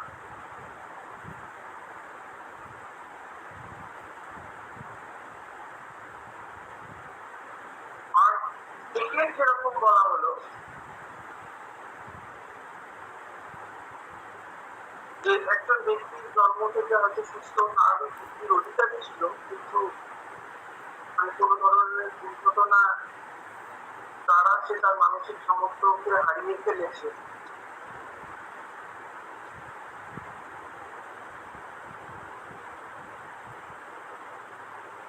তাহলেও যদি আমরা এরকম কোনো ধরনের একটা স্টেজে দেখি যে তার আর কোনোভাবে স্বাভাবিক ছন্দে ফিরে আসাটা সম্ভব নয়, মানে অনেকগুলো প্রসেসের পরে সবসময় যে রুগীরা ফিরছে না এরকম হতো না, অনেক ক্ষেত্রে অনেক কোয়াফিসিয়েন্টও দেখা গেছে আবার আস্তে আস্তে ফিরে এসেছে। এগুলো মাথায় রাখতে হবে। যদি এরকম কোনো জিনিস থাকে আলাদা, কিন্তু যদি দেখা গেল যে পুরোপুরি মানে এখন যে অঙ্গদানের ব্যবস্থাগুলো যেরকম ভাবে চলছে, ইংরেজ চলে গেল এবং পরিষ্কার বুঝে যাচ্ছে যদি পেশেন্ট আর বাঁচবে না তাহলে তার শরীরে যে সমস্ত অঙ্গগুলো ভালো আছে এবার সেগুলো এমন কিছু মানুষ যারা মৃত্যুর সাথে লড়াই করছে তারা পেলে বেড়াতে তাদের প্রাণটা বাঁচতে পারে। তাহলে কোথাও এই বডি থেকে অর্গান গুলোকে কালেক্ট করে তাদের জিনিস ঠিক করে সেক্ষেত্রে এরকম ভাবে এটাকে মরালি রাইট বলে অ্যাকসেপ্টেড করা যেতে পারে।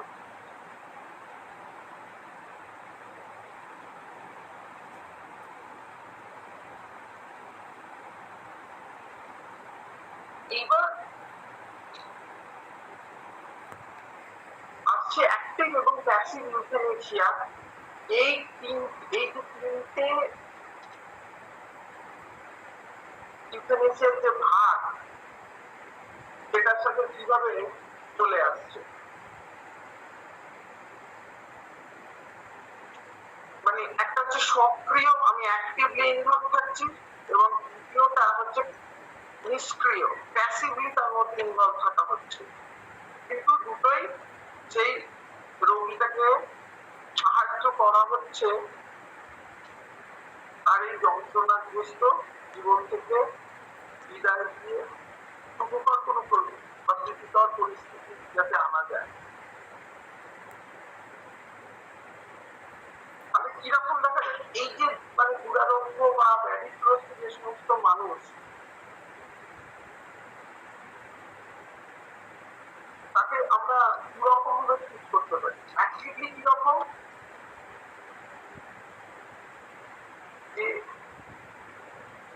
যে মানুষটি কাটাচ্ছে যন্ত্রণায় কাটুক তাকে আমি ক্লোরোফর্ম বা মরফিন জাতীয় কোনো ধরনের ডোজ দিয়ে ইনজেক্ট করে তাকে আমি মুক্তি দিলাম,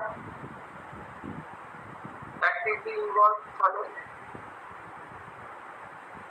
আর সেকেন্ড অ্যাসিড কিভাবে এটাকে দেখা যায় যে এই জাতীয় রোগীর যে সমস্ত লাইফ সেভিং মেডিসিন গুলো যাচ্ছে সেগুলোকে আস্তে আস্তে বন্ধ করে দাও, বা শরীরে অক্সিজেনের প্রয়োজন, অক্সিজেন সিলিন্ডার বা মাস্ক দ্বারা তার যে অক্সিজেন দিয়ে পৌঁছাচ্ছে সেটাকে নিচ থেকে আমি সরিয়ে দিলাম।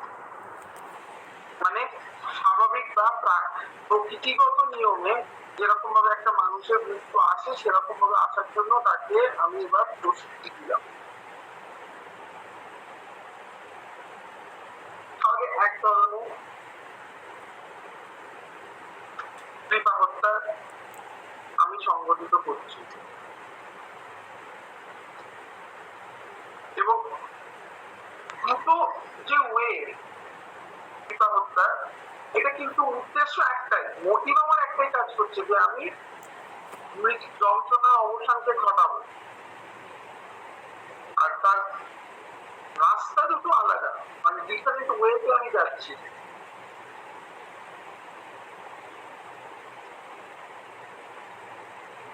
সক্রিয় কৃপা হত্যা বা প্রস্তুতির ক্ষেত্রে যেটা, এটাকে মৃত্যুটাকে আমি ঘটাচ্ছি, আর নিষ্ক্রিয় কৃপা হত্যার ক্ষেত্রে ঠিক অপোজিট, মৃত্যুটা ঘটছে। তাই কোথাও কোথাও এই অ্যাক্টিভ ইউথেনেসিয়া যে টার্মটাকে বলা হচ্ছে, এটাকে কিলিং বা হত্যা বলা যায়। আর নিষ্ক্রিয় কৃপা হত্যার ক্ষেত্রে একজন মানুষকে মরতে দেওয়া হচ্ছে, আমরা তাকে বাঁচানোর চেষ্টা করছি, তাকে চলে যেতে দিচ্ছি। তাই দুটোর মধ্যে যদি আমি একটা ডিফারেন্স ক্রিয়েট করি, তাহলে একটা কিলিং আর একটা লেটিং ডাই করতে দেওয়া।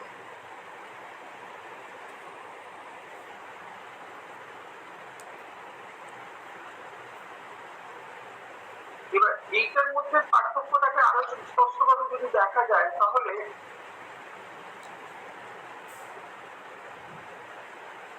ওই একটা প্রক্রিয়ায় আমরা দেখতে পাচ্ছি যে পরিণামে আমি মৃত্যুটাকে আনলাম, আর দ্বিতীয় যে প্রক্রিয়াটা, সেটার মধ্যে স্বাভাবিক ও অনিবার্য মৃত্যুতে আমি আর হস্তক্ষেপ করছি না, মানে কোথাও অক্সিজেন মাস্কটাকে যে আটকে রেখে দিচ্ছি তার লাইফটা, বা হার্টটাকে কোনো বিকল যন্ত্রের মানে আলাদা মেশিনের দ্বারা কোনো রকম ভাবে চালনা করছি, সেরকম যেরকম ভাবে সেটাকে ছেড়ে দেওয়া যায়।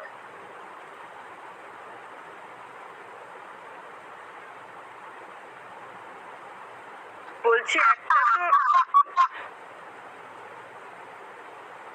আচ্ছা, কথাটা না খুব কেটে যাচ্ছে, মানে স্টার্ট করার পরে একটু মাইক্রোফোনের প্রবলেম হচ্ছে কি, আমি তোমার কথাটাকে ক্লিয়ারলি শুনতে পাচ্ছি না।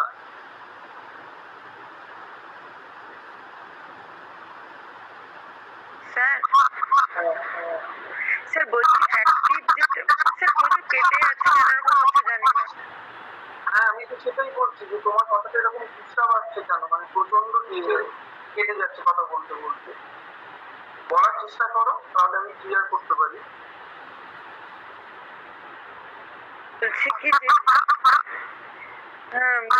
অ্যাক্টিভিটি প্যাসিভ যেটা, সেটাতে তো মানে ছল চাতুরি ভাবে মারা হচ্ছে, আর আর যেটা অ্যাক্টিভ সেটাতে ইচ্ছা ভাবে যাকে মারা হচ্ছে তার ইচ্ছাটা থাকছে। ওকে, আমি প্রশ্নটাকে একটু ক্লিয়ার করে দিই। ছল চাতুরি কথাটা আসবে না। কি বলছেন নাকি, যেমন হচ্ছে কি যে কোনো সুইমিং পুলে যদি কেউ পড়ে যায়, সাঁতার জানে না, তার বন্ধুরা যদি হেল্প না করে আরো ঠেলে দেয়, সেটা তো প্যাসিভই হচ্ছে না। হ্যাঁ, কিন্তু আরো তোমাকে এই জায়গাগুলোকে আমি ক্লিয়ার করে দিচ্ছি, মানে প্যাসিভ তো হচ্ছে না, তার বদলে এটা হচ্ছে হত্যা হয়ে যাবে। তুমি বললে না আরো যদি ঠেলে দেয়, মানে ক্লিয়ার দুটোকে আমি পরিষ্কার করি। এক হলো অ্যাক্টিভ ইউথেনেসিয়া কিরকম, যে সেই রোগী মানে এটা আবার আমি যখন কনক্লুশন নিচে আসতাম আমি এগুলো বলতাম, যদিও যে প্রশ্নগুলো করেছে ওইগুলো আমি আলোচনায় করে দিচ্ছি। তাহলে অ্যাক্টিভ ইউথেনেসিয়ার ক্ষেত্রে আমার যে ব্যক্তিটি জড়িত আছে তাকে, তার আমি হয়তো এতে গেলাম, মানে পরামর্শ বা তার সাথে আলাপ আলোচনা, যে সে কি এরকম ইঞ্জেকশন নিতে ইচ্ছুক, যারা তার প্রাণ ছিল, যদি সে যদি নিজে আমাকে সম্মতি জানায় যে হ্যাঁ আমি ইচ্ছুক, আমার ভালো লাগছে না এবং কিছু, তাহলে আমি মানে তাকে ইঞ্জেকশনটা দিল এবং তারা তার প্রাণ গেল এবং সে এটা তার নিজের মানে একদম তার জ্ঞাত সারে সে আমাকে এটা বলে গেছে। এটা একটা। আর প্যাসিভের কথাটা তুমি যেটা বললে যে ছল চাতুরি এবং সেকেন্ডটা সুইমিং পুলের এক্সাম্পলটা এটাকে ক্লিয়ার করে বলি, ছল চাতুরি কনসেপ্টটা এতে থাকবে। কেন থাকবে না? প্রথমত আমি একটা কথা বলছি যে যখন মেডিকেল মানে প্রফেশনের সাথে যারা যুক্ত আছে তাদেরকে মানে এই ছুরি কাঁচিতে হাত দেওয়ার আগে তাদের থেকে একটা শপথ বাক্য পাঠ করানো হয়। বায়োমেডিক্যাল এথিক্সে এটি আছে এবং সেই শপথ বাক্যটা পাঠ করানোর সাথে সাথে তাদের এইটা বুঝিয়ে দেওয়া হয় যে এইটা হাতে ধরিয়ে দেওয়ার অর্থ হলো যেন তেন প্রকারেরও একটা মানুষের জীবনকে রক্ষা করাটা প্রথম এবং প্রধান কর্তব্য, তার প্রাণ নিয়ে নেওয়াটা নয়। তাহলে এক্ষুনি আমাকে কেউ প্রশ্ন করতে পারে যদি এটাই হয় তাহলে মুখ থেকে মাস্কটা সরিয়ে দেওয়া বা আস্তে আস্তে মেডিসিন বন্ধ করে দেওয়া বা হয়তো স্যালাইনের গ্রোথটা বেশি ছিল সেটাকে কমিয়ে দেওয়া হলো, এরকম কেন করা হয়? এই পুরোটাই প্রসেসটার মধ্যে যে রুগীটা আছে জড়িত সে আর কোনোভাবেই আর নর্মাল লাইফে কামব্যাক করবে না এবং কোনো তার আসার আর চান্স নেই। ডক্টর যেরকম নিচে জানে এবং তার সাথে জড়িত আলাদা বাড়ির লোকেরা যারা আছে তাদের সাথে কনসাল্ট করেই করতে পারে। আদারওয়াইজ একটা ডক্টর মানে যে পেছনে এতগুলো জিনিস জড়িত আছে একটা রুগীকে ভর্তি করে সে কখনোই ওই যে সেটা যেই হোক না কেন যতদিন খুশি সে যদি বেঁচে থাকতে এরকম চায় তার থাকার অধিকার আছে। একটা ডক্টরের অধিকার নেই কারো প্রাণ কেড়ে না, তাহলে ছলচাতুরি কোনো প্রশ্ন উঠছে না। বোঝা গেল? মানে প্যাসিভলি তাকে যদি মৃত্যুর মুখে যেতে দিতে হয় ভালো তার বাড়ির লোকের সাথে কনসার্ন হতে হবে। এখানে কেউ না কেউ কনসার্ন পিপল আছে, একা একা যেতে দেওয়া যাবে না। এবার সুইমিং পুলের যে ঘটনার কথাটা বলছি আমি এইরকম ভাবে জিনিসটাকে দেখতে পারি যে ধরো তুমি যেটা বললে যে বন্ধু, আমি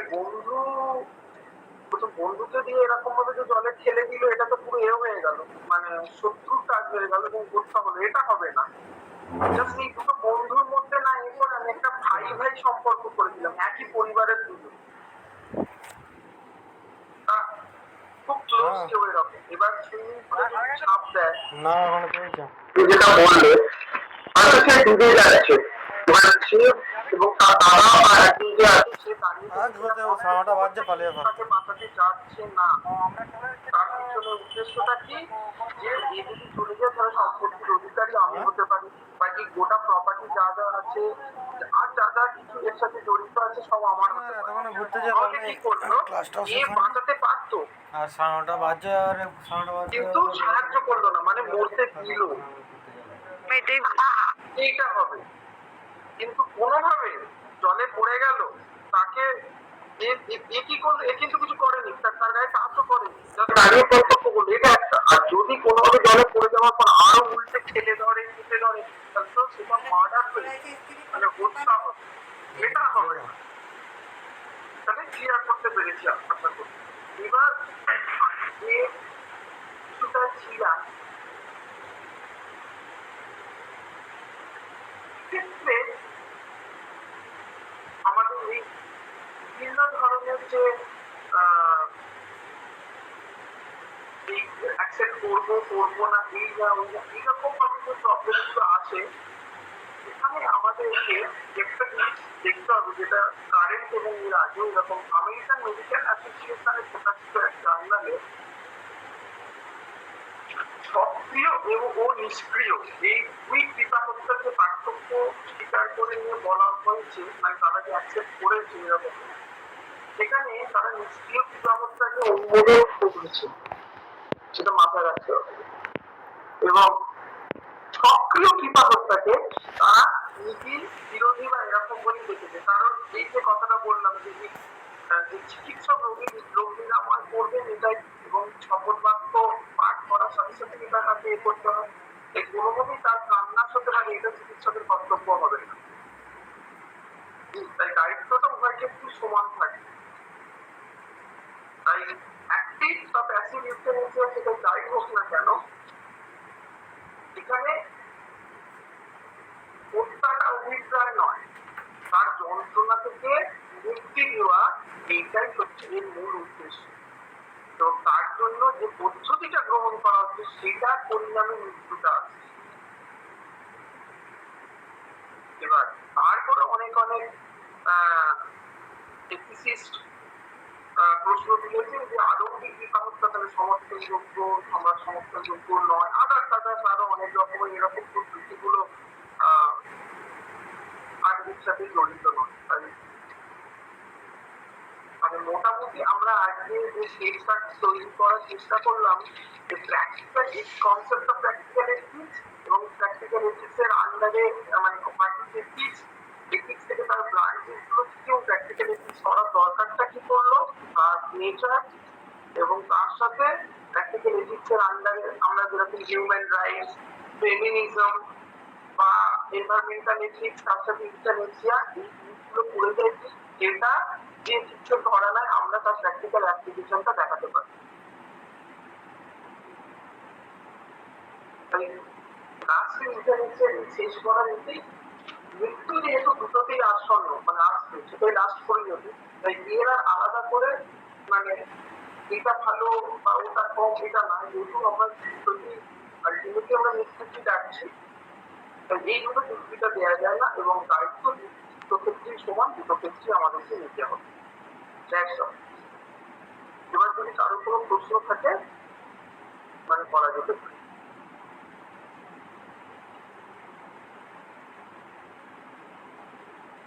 আর আমি এর হ্যান্ড আউট বানিয়ে এবং কিছু প্রশ্ন বানিয়ে আমি মডারেটরকে পাঠিয়ে দেবো, সে নিশ্চয়ই তোমাদেরকে হাতে দিয়ে দেবে।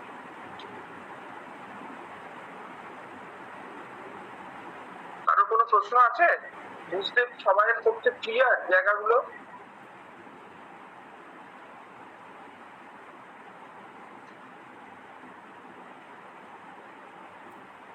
যেটা বললাম বোঝা গেল তো অ্যাটলিস্ট?